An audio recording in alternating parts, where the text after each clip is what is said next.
I'm Abigail, 29, sitting at my kitchen table, coffee gone cold, staring at my phone.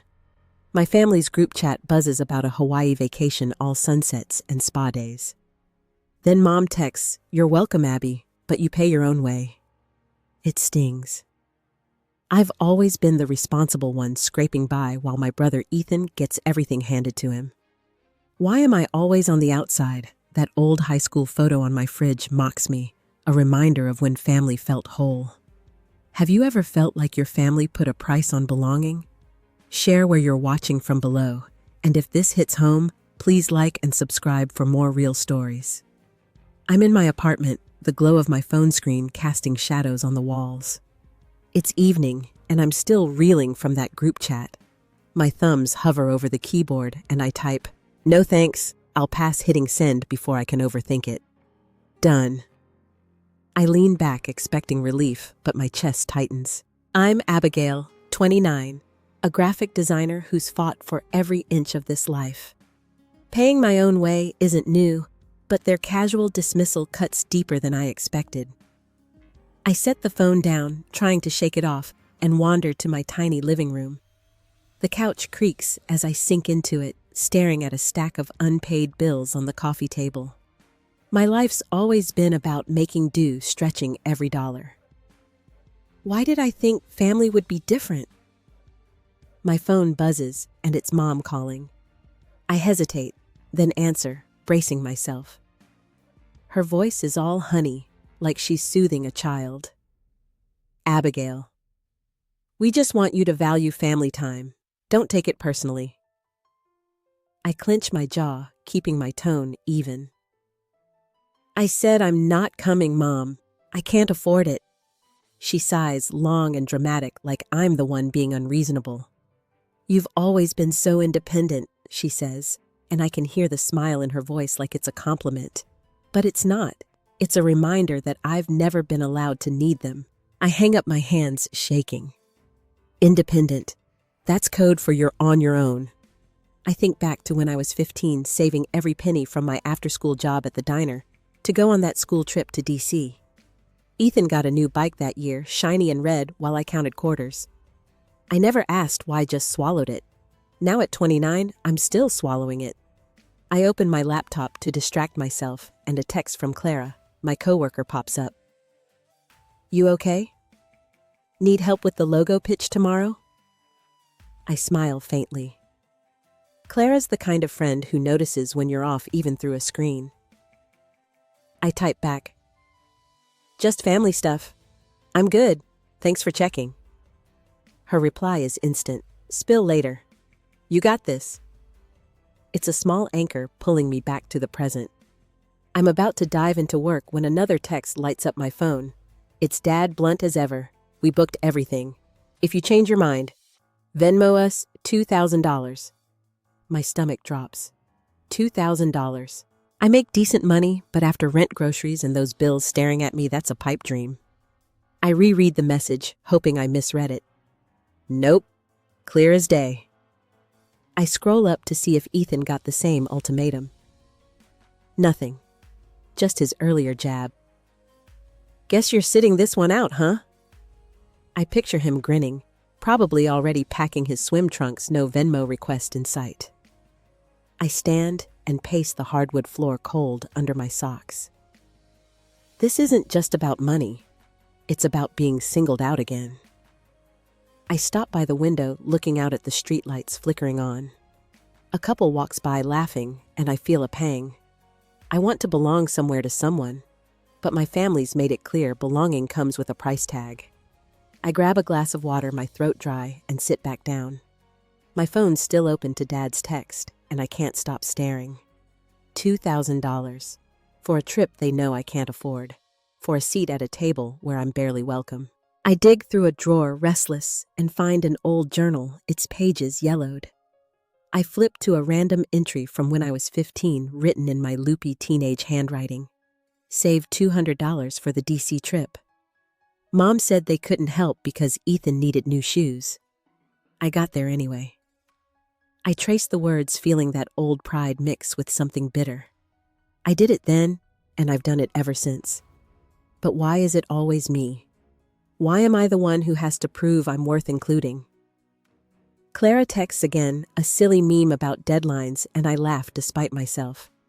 She's got her own family mess stuff she's hinted at over coffee breaks. Last week, she mentioned cutting ties with her dad after he kept borrowing money. "You don't owe them your life," she'd said, her eyes fierce. I didn't get it then, but now with Dad's text burning a hole in my screen, I'm starting to. I set the journal down, my mind racing. Maybe I'm not the problem. Maybe it's them. But even as I think it, guilt creeps in. They're my family. Shouldn't I try harder? I glance at the bills, then back at my phone, and something shifts. I don't know what's coming, but I know I'm not okay with this. I'm still holding my phone. Dad's text glaring at me like a challenge. $2,000. I set it down and walk to the kitchen, needing to move to do something. My apartment feels smaller tonight, the walls closing in. I open the fridge, grab a yogurt, but my appetite's gone. Instead, I pull out my laptop and log into my bank app more out of habit than anything, just to check my balance to remind myself I'm still in control.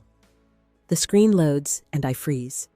A pending charge, $4,500, labeled Paradise Travel Co. My heart slams against my ribs.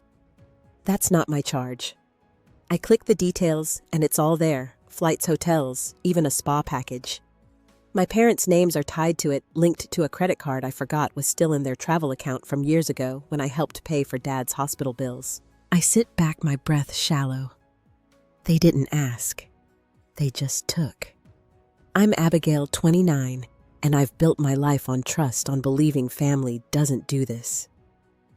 My hands tremble as I grab my phone again, scrolling to Ethan's number. Maybe he knows something. Maybe this is a mistake. I call, and he picks up on the third ring, his voice lazy like he's lounging somewhere. "Hey, Abby, what's up?" I swallow hard, trying to stay calm. "Ethan, did Mom and Dad mention charging my card for the trip?" He laughs, a sharp, careless sound. "Yeah, they figured you'd help out. Your family, right? Pitch in." My stomach twists. He's not surprised. He's in on it. I hang up without another word, my pulse roaring in my ears. Family. That word used to mean something. I think of the summer I was 12 when Ethan broke his arm, and I spent weeks fetching him snacks, reading him comics, because Mom said it was my job to help. I didn't mind then. I loved him. Now his laugh echoes in my head, and it's like a stranger's. I pace to my bedroom, the yogurt forgotten on the counter. My nightstand holds a small wooden box, a gift from Mom, after a big fight years ago. Inside is a note in her handwriting.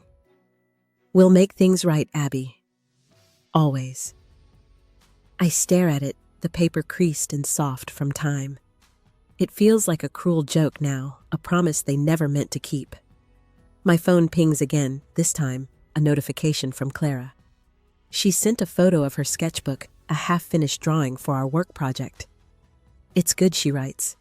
"Let's crush this tomorrow." I want to reply to lean into her warmth, but I can't focus.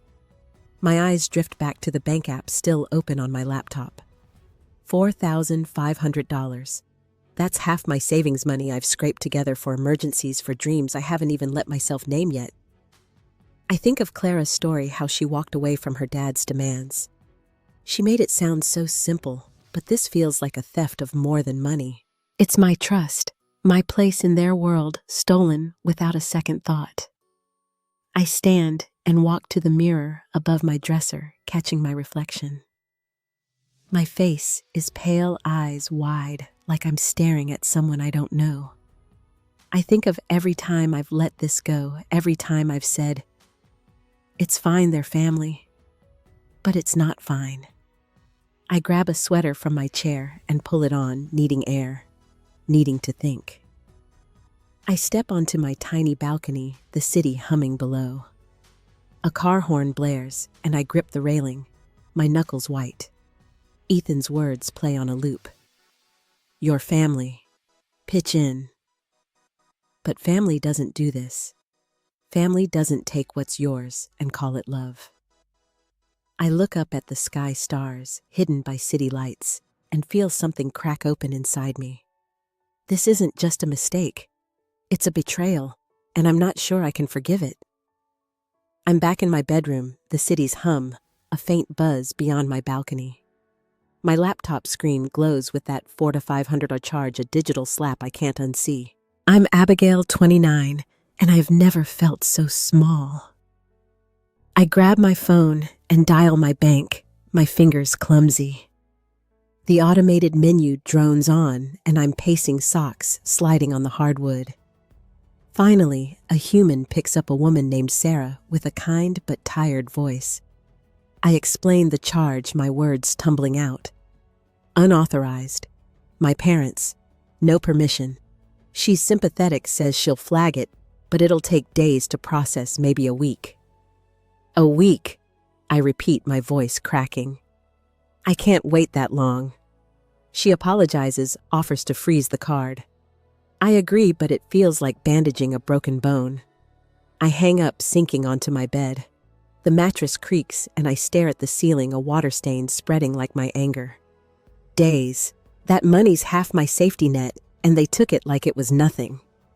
I think of Ethan's laugh, his casual, "your family pitch in." I want to scream, to shake him until he sees me, not just the sister who always picks up the slack. My phone vibrates, and I flinch. It's a text from my parents' joint number. "We assumed you'd help out. Don't make this a big deal." My breath catches. "Don't make this a big deal. They stole from me, and I'm the one overreacting." A knock at the door jolts me. It's Marcus, my neighbor, his brow creased with worry. "Saw you pacing through the window," he says, leaning against the frame. "You okay?" I hesitate, then let him in. He's in his late 30s, a tech guy with a calm that steadies me. I tell him about the charge, the texts, my family acting like I owe them. He listens, nodding, then shares his own story. His brother once drained their mom's savings for a car, left her broke. I cut him off, he says, his voice firm. It hurt, but I had to. His words land heavy, stirring something in me. I want that strength, but guilt gnaws at me. They're my parents. Ethan's my brother. Am I really ready to draw that line? Marcus leaves, promising to check on me tomorrow. I'm alone again. The silence loud. I walk to my closet, digging through a box of old keepsakes. My fingers brush a folded drawing, Ethan's messy scrawl from when he was 8, Abby's the best sister. He'd given it to me after I helped him build a fort in the backyard. I'd felt so proud then, like we were a team. Now it's a knife in my chest. I shove it back, my throat tight. That kid's gone, replaced by someone who'd laugh while our parents rob me blind. I try to sleep, but my mind won't quit. I see Mom's fake tears from years ago when she borrowed my college fund for Ethan's summer camp. "We'll pay it back," she'd said. They never did. I see Dad's stern face telling me to be grateful for what I have. I see Ethan, always the golden child, never questioned, never blamed. My fists clench under the blanket. I've spent my life proving I'm enough, and they've spent theirs taking. The anger's hot now, spreading through me like fire. I sit up, grabbing my phone. I want answers. I want them to admit what they did. I open the group chat, my thumbs hovering, ready to type, but a new fear stops me. What if they don't care? What if this is who they've always been? I'm frozen, thumbs still hovering over the group chat, the unsent message burning in my mind. I'm Abigail, 29, and the weight of this moment is crushing me. I set the phone down and stumble to the bathroom, splashing cold water on my face. My reflection in the mirror looks hollow, eyes red from holding back tears. I grip the sink, trying to breathe, but the air feels thick. They don't care. That thought loops relentless, and I hate how it fits, how it explains every slight, every dismissal. I dry my face and head to the kitchen, needing something to ground me. The clock ticks past midnight, and I'm alone with this rage, this hurt. My phone rings, shattering the quiet. It's Mom. I almost don't answer, but some desperate part of me hopes she'll explain, apologize, anything. I pick up, and her voice is sharp, laced with tears. Abigail, how could you dispute those charges? We're your family. You're embarrassing us. My stomach lurches. Embarrassing you, I say, my voice low, trembling. You took my money without asking. She gasps like I've slapped her. We needed this trip, she says. You've always been so selfish, thinking only of yourself. The words land like a fist, knocking the air out of me. Selfish. Me. The one who's carried their burdens for years. I try to respond, but she's already talking, her voice rising. Your father's heartbroken. Ethan's devastated.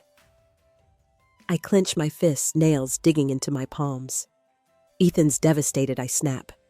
He laughed when I called him. He knew. There's a pause, then a sob, and I can picture her clutching her pearls, playing the victim. You're twisting this, she says. We're trying to keep this family together. I laugh, bitter and raw. By stealing from me? The line goes quiet, and for a second, I think she'll admit it. But then she whispers, You'll regret this, Abigail, and hangs up. I drop the phone onto the counter, my hands shaking. Regret this, I'm the one betrayed. And somehow, I'm the villain. I walk to the living room, collapsing onto the couch. My laptop's still open, the bank app mocking me with its processing status. I slam it shut and lean back, eyes burning. I think of all the times I've let them rewrite my pain, make it my fault. The Christmas I worked double shifts to buy Ethan's gaming console, only for Mom to say I was showing off. The time Dad borrowed my car for weeks, returned it with a dent, and told me to be less dramatic when I asked about it. I've been shrinking myself for them my whole life, and I'm sick of it. My phone lights up again, this time with a notification from social media. It's Ethan posting a photo of him with Mom and Dad, all smiles, in front of a travel agency sign. The caption reads, Wish Abby cared enough to join us. My heart stops. It's public, deliberate, a knife twisted in front of everyone we know. I scroll the comments, and there's Lila, our cousin, chiming in. Some people just don't get family. I feel exposed, like my pain's been put on display for likes. I want to comment, to scream the truth, but my fingers won't move. They've turned me into the outcast, and the world's buying it. I stand pacing again, my bare feet slapping the floor. The apartment's too quiet, too small for this fury. I think of Clara's words at work last week, her fierce, You don't owe them anything. I want to believe her, but Mom's voice echoes, selfish, heartbroken, regret. I stop by the window, pressing my forehead against the cool glass. The street below is empty, just a lone streetlight flickering. I feel like that light barely holding on, ready to burn out. They've taken my money, my trust, and now they're taking my name, painting me as the one who doesn't care. I slide to the floor, my back against the wall, and for the first time, I let the tears come. They don't stop. And neither does the question. How much more can they take before there's nothing left of me? I'm curled up on the floor, tears drying on my cheeks, the city's glow seeping through the window. My phone buzzes again, and I almost ignore it. But the name on the screen makes my heart lurch, Ethan. I'm Abigail, 29. And I've had enough of his games, but I open the text anyway. It's a screenshot from the airport, their boarding passes rejected. His message is frantic. They're denying our tickets. What did you do? My pulse spikes, a mix of fear and something sharper, fiercer. I think of the bank call, freezing the card, disputing that $400 to $500 charge. I did what I had to. My fingers shake as I type back, What you said. I'm paying my own way. I hit send and toss the phone onto the couch, my breath ragged. For the first time, I feel a spark of power, but it's tangled with dread. I stand my legs unsteady and walk to the kitchen, needing water, needing to move. The faucet drips a steady rhythm against the silence. I gulp down a glass, but it does nothing for the knot in my chest. My phone lights up again, this time a call from Dad. I stare at it, my thumb hovering over decline, but I answer, bracing myself. His voice is thunder, shaking me to my core. Abigail, you've ruined everything. The airline won't let us board. Fix this now. I grip the counter, my voice barely steady.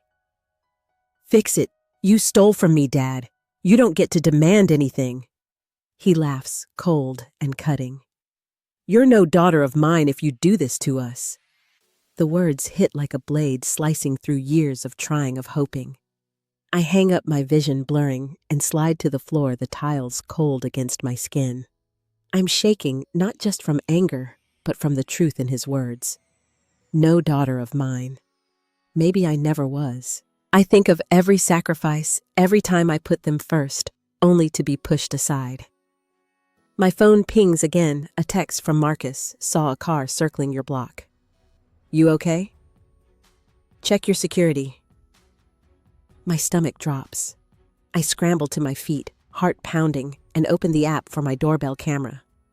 The feed loads, and there's nothing but the empty stoop, the street quiet. I let out a breath, but the unease lingers.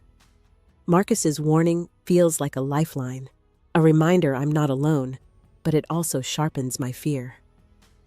What are they capable of? I pace to the living room, my bare feet silent on the rug, and check the locks, my hands fumbling with the deadbolt. I sit on the couch, pulling my knees to my chest, and try to make sense of it all. Ethan's text, Dad's words, Marcus's warning, they swirl in my head, a storm I can't outrun. I think of an old voicemail from Dad saved on my phone from years ago when he called me selfless for helping with his medical bills. I'd replayed it so many times, clinging to that rare praise. Now it feels like a trap, a way to keep me tethered to their needs. I delete it, my finger trembling, and the act feels final, like cutting a thread. But the pain doesn't stop. It grows, spreading through me, heavy and raw. My phone buzzes again, another text from Ethan. You're gonna pay for this, Abby. I stare at it, my breath shallow. Pay for it. I've been paying my whole life. I think of Clara's advice at work yesterday, her quiet strength when she said, sometimes you have to let go to save yourself. I want to believe her, but letting go feels like falling, like losing the only family I've known. The room feels smaller, the air thicker, and I'm not sure how much more I can take. I glance at the door, the lock's secure, but my heart's racing. Something's coming, and I'm not ready. I'm pressed against the fridge, Ethan's phone still recording, his red light piercing the dim kitchen. Mom's sobs echo. Dad's fingers tap my laptop, and I'm Abigail, 29, drowning in my own home. But something shifts, a quiet spark in my chest. I'm done being their victim. I straighten, my voice low but steady. Put the phone down, Ethan. He scoffs, but I step forward, my eyes locked on his. Now. He hesitates, then lowers it, muttering something I don't catch. I turn to Dad. Get off my laptop. He glares, but I hold his gaze, unyielding. Mom's still crying, but I don't look at her. You need to leave, I say, my voice stronger now. All of you. Footsteps approach outside, and blue lights flash through the window. Marcus must have called the police. Relief washes over me, but I keep my focus. Ethan smirks. You called the cops real classy, Abby. I ignore him, walking to the door as two officers step in, their radios crackling. I'm calm, explaining the break-in, the stolen key, the invasion. My family's silent, mom clutching her purse, Dad's face red. The officers take statements, and I hand over the spare key. Ethan tossed, my hand steady. They're escorted out. Mom whispering, how could you, as she passes. I don't answer. The door shuts, and the silence is heavy, but mine. I'm alone now. The apartment still, but not safe. I grab my phone and call a locksmith, my voice firm as I book an emergency visit. No more spare keys, no more access. I sit at the kitchen table, the officer's card in front of me, and file a report online detailing the break-in, the charges, everything. My fingers shake, but I keep typing each word a brick in a wall I'm building. I think of Clara, her strength when she cut off her dad. She'd stayed over once after a late work night and said, "You're allowed to choose yourself, Abby." I didn't get it then, but now with the police lights fading outside, I do. Clara texts, "You okay?" Heard sirens. I call her, and she's at my door in minutes, her face all worry and fire. She hugs me tight, and I let myself lean into it. "They broke in," I say, my voice cracking. She pulls back, eyes wide. "We're fixing this," she says, grabbing her phone. She calls a friend who knows security systems, and we plan to install new locks tomorrow. I nod, grateful, but my mind's racing. I open my banking app, canceling every account tied to my parents, my hands moving fast, deliberate. No more weak spots. I walk to my bedroom, Clara following, and pull a box from under the bed. Inside is a letter from my grandma, written before she passed. "Stand tall, Abigail," it says, her cursive, steady. "You're enough." I clutch it, tears pricking, but they're different now. Not defeat, but resolve. I've been bending for them my whole life, but no more. Clara sits beside me, her hand on my shoulder. "You're doing the right thing," she says. I nod, feeling the weight of her words. I'm not just locking my door. I'm locking them out of my life. The locksmith's van pulls up outside, and I stand ready to take back what's mine. The locksmith's tools clank as he works on my door, the sound sharp in the quiet apartment. I'm Abigail, 29, standing in my kitchen with Clara, her presence a steady anchor.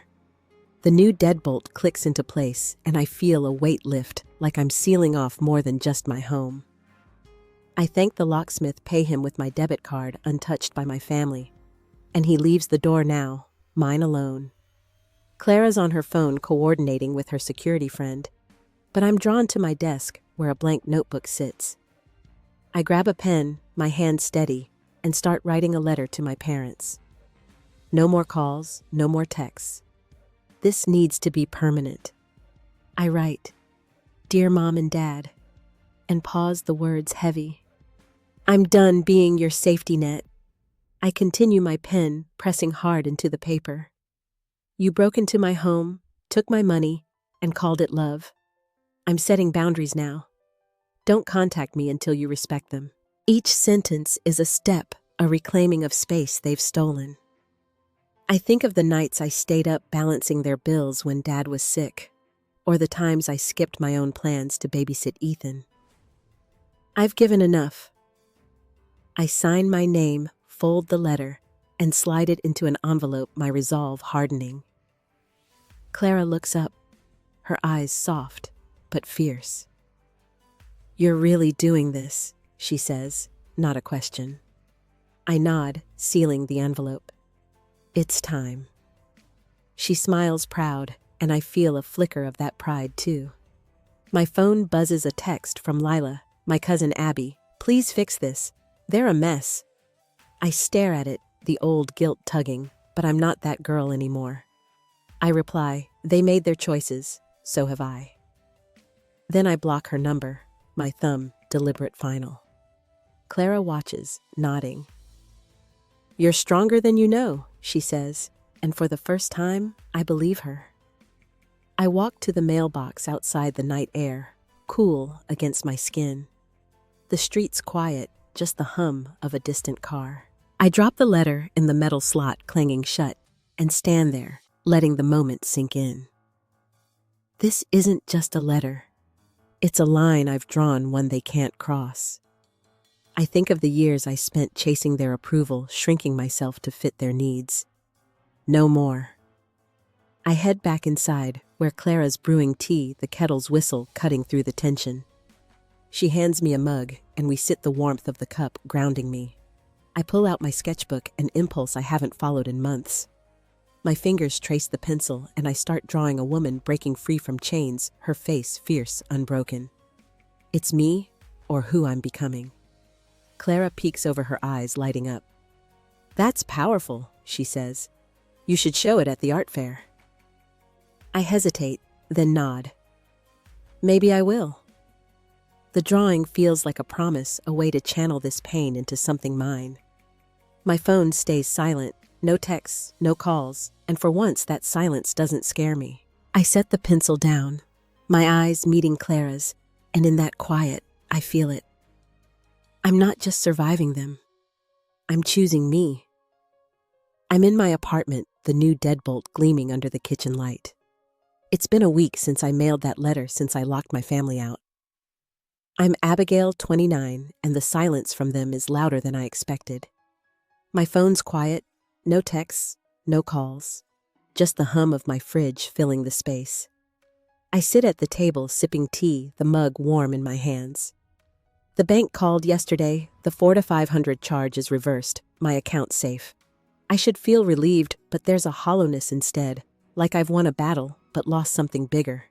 I glance at the sketchbook on the counter and center my drawing of the unchained woman staring back fierce but unfinished. A knock at the door makes me tense, but it's Marcus, his smile easy. "Got a surprise," he says, holding up a bag of takeout. "We're having dinner. His friends are coming. People he calls his chosen family." I hesitate, then nod, grateful for the distraction. We set up in the living room, paper plates, and curry filling the space with warmth.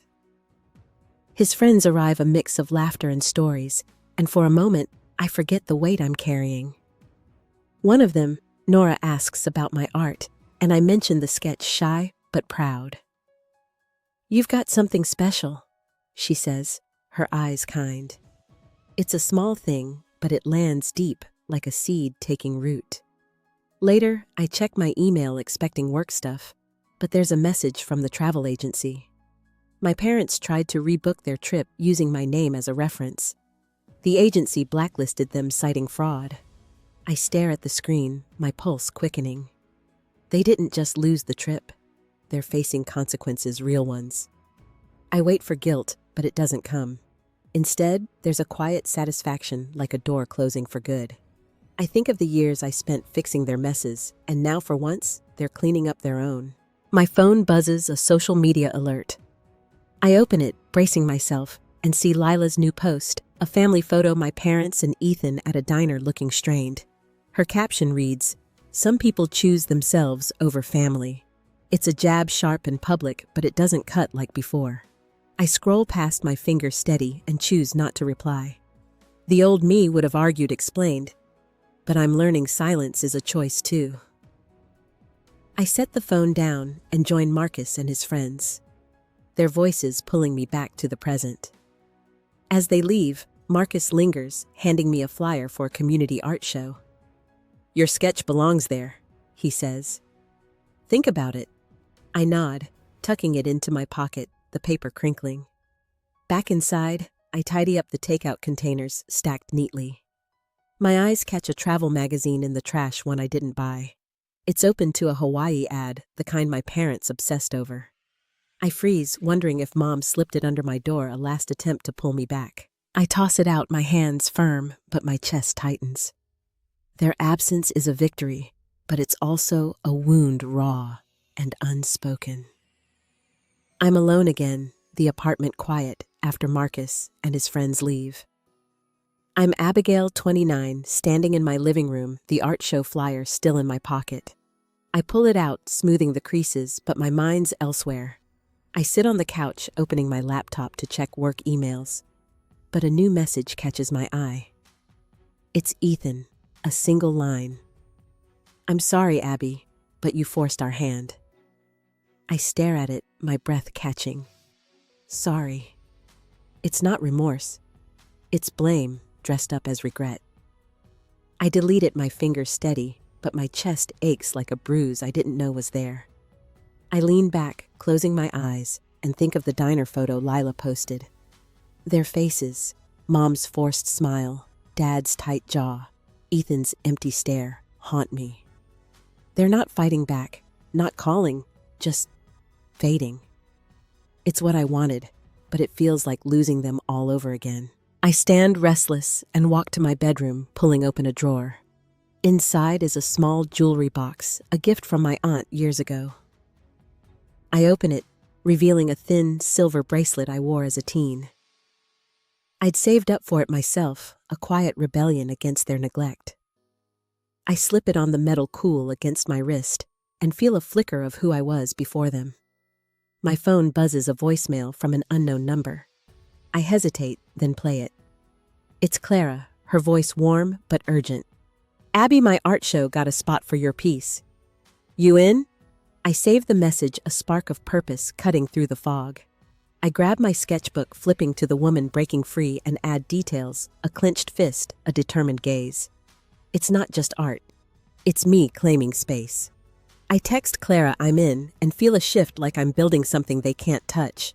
But then I see a new email from a blog platform I joined last week.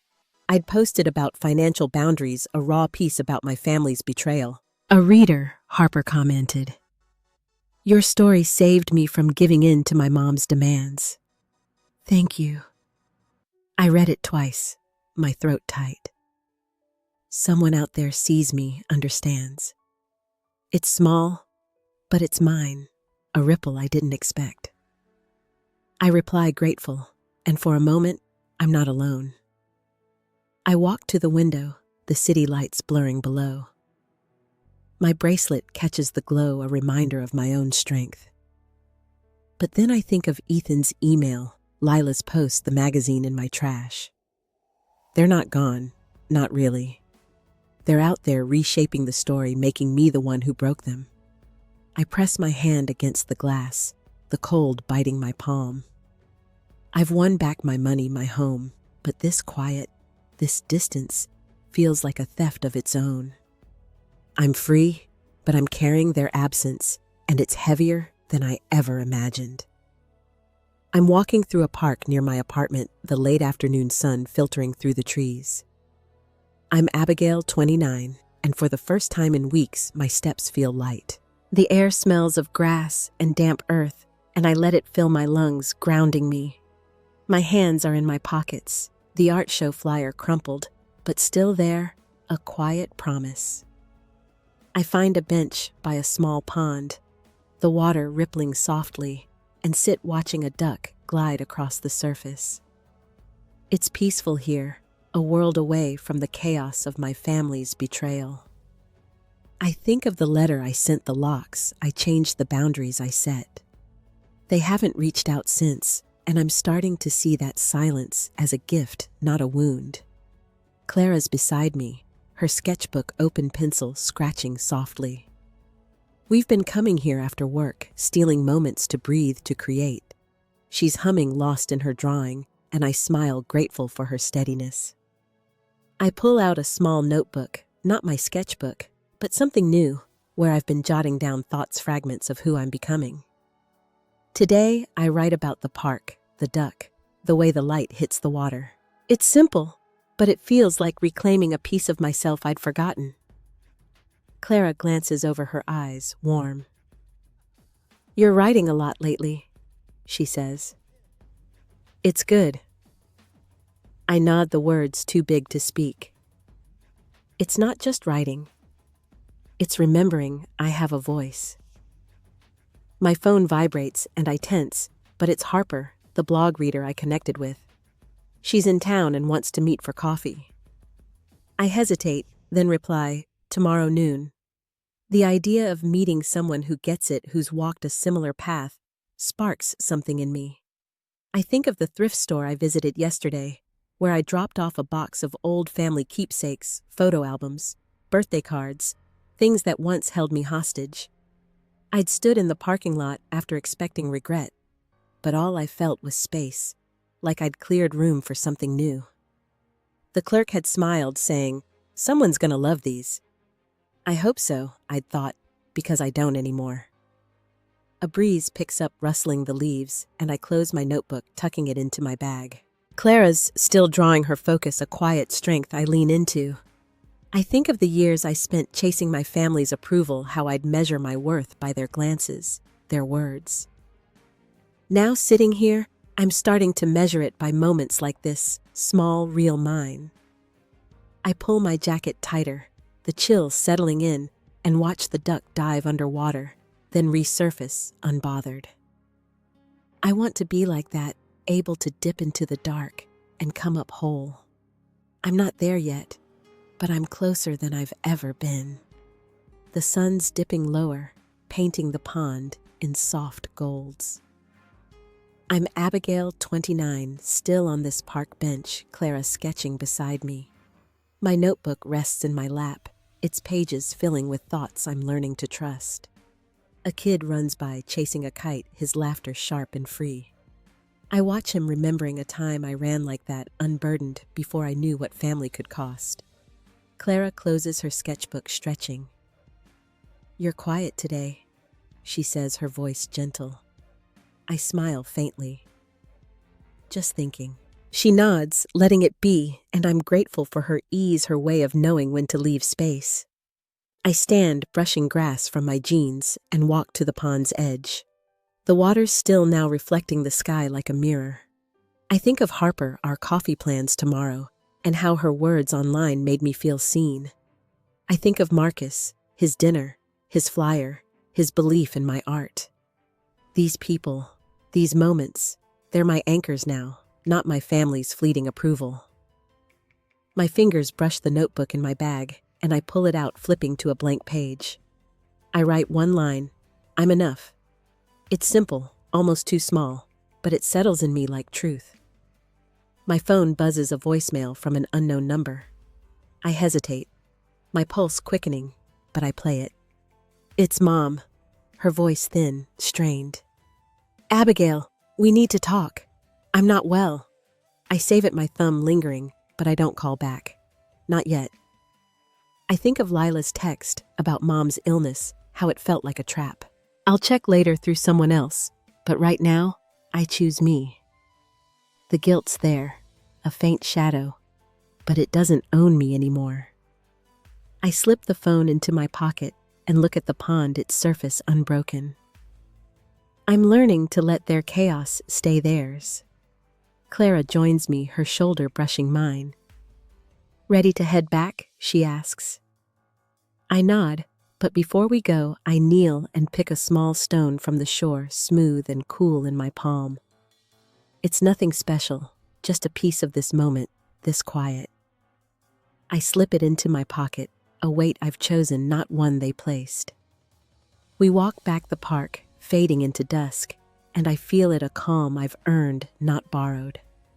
My steps are steady, my breath even, and for now, that's all I need. I'm in my apartment, the morning light spilling across my desk. I'm Abigail, 29, and the quiet feels different now, like a friend I've made. A small vase of wildflowers sits by my laptop, picked up on a whim from a market yesterday. I'm trying new things, little ones like brewing coffee instead of tea or leaving my phone off for hours. It's been months since the break-in, since I cut contact with my family, and the space they left is filling with something else, me. I open my laptop not to check emails, but to write. My blog's grown a corner of the internet where I share stories of boundaries, of choosing yourself. The words come easier now, each one a step toward who I'm becoming. I think of yesterday when I met Harper for coffee. She's younger, barely 22, with a story that echoes mine, parents who took until she had nothing left. We sat in a small cafe, the clink of cups around us, and talked for hours. Her eyes lit up when I shared how I locked my door, wrote that letter, stood my ground. "You make it sound possible," she said, and I realized it is.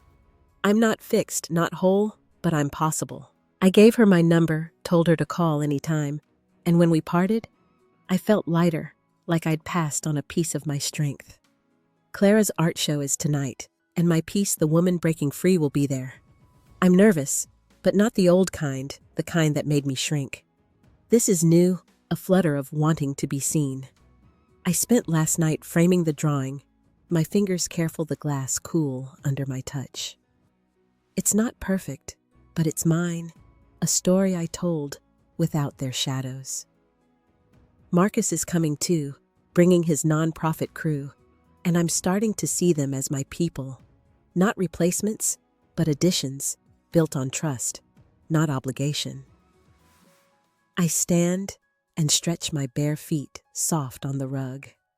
A small mirror hangs by the door, and I catch my reflection, not the hollow girl from months ago, but someone steadier, eyes clear.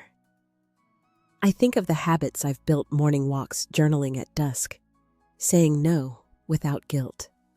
They're small, but they're roots holding me to this life I'm choosing. I grab my coat, ready to head to the show, and pause, letting the moment settle. The wildflowers catch the light, their petals soft, and I breathe slow and sure, feeling the past slip a little further behind. I'm at the art show, the gallery buzzing with soft chatter and clinking glasses. I'm Abigail, 29, standing by my framed drawing, the woman breaking free, glowing under the lights. Clara's across the room, her own work drawing a crowd, her smile wide. Marcus is here too, his nonprofit friends mingling, their laughter a warm hum. I'm nervous, but it's a good kind, like stepping into a space I've carved for myself. A woman stops by my piece, her eyes lingering. "It's powerful," she says, and I thank her, my voice steady. I think of the nights I spent sketching, pouring my pain into lines, and now it's here, seen real. I step outside for air, the night cool against my skin. The city's alive, lights flickering like stars I can actually see. I think of the voicemail from Mom, the one about her illness. I checked with a family friend later, and it was exaggerated, a ploy to pull me back. I sent a short message wishing her well, but I didn't open the door. That choice, that distance was mine, and it's taught me something I'll carry forever. Family isn't blood or obligation. It's the people who see you, who stay without demanding pieces of your soul. Clara, Marcus, Harper. They're my family now, built on respect, not sacrifice. I lean against the gallery wall, my hands in my pockets, and think of the blog, how it's grown into a quiet community. People like Harper write to me, sharing their stories, their boundaries, their wins. It's not fame, not glory, just connection, raw and honest. I've learned that choosing yourself isn't selfish. It's survival, the kind that lets you give without losing who you are. I've learned to forgive, not for them, but for me, to let go of the anger so I can hold on to peace. And I've learned that freedom starts here, in the quiet moments when you decide you're worth saving. I walk back inside, the warmth of the gallery wrapping around me. Clara catches my eye, raising her glass, and I nod a silent thank you. I'm not the girl who begged for her family's love anymore. I'm Abigail, and I'm enough. What's the one choice you've made to choose yourself? Share it below. I'd love to hear your story. If this resonated, please like, subscribe, and share with someone who needs it. Thank you for listening, for being here. Here's to healing, to finding your own way, and to carrying on with grace.